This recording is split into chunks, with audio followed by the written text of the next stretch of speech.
ibintu bitatu rero ubuzima bumaze kunyigisha.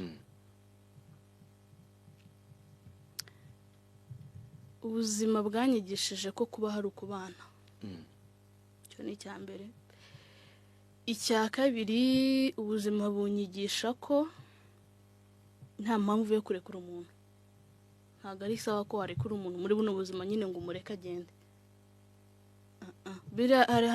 Hari ibintu bimwe twivugisha ngo iyo umuntu ngo byanze ngo uramurekura akagenda, kandi buri umuntu si physical appearance. Umuntu nicyo yaba cyejo, umuntu nicyo ari cyuyu munsi, umuntu nicyo utazi nyine azabacyo. Rero ubuzima bwanyigishije kubaho hari ukubana, bunyigisha kutarekura abantu, ngo mfata abantu mbavane mu buzima bwanjye, kuko buri ubuzima butarimo abantu nabwo ni ikindi kibazo. Ikindi cya gatatu ubuzima bwanyigishije kugira neza. Kwigendera ntitaye ku biri bukurikira inyuma. Kuko turacyasarura, hari abantu tugisarura imbuto ngo zaba grandpere, ngo zaba pere, ugasanga uracyasarura kuri izo mbuto. Icyo kintu rero ubuzima bumaze kukinyigisha.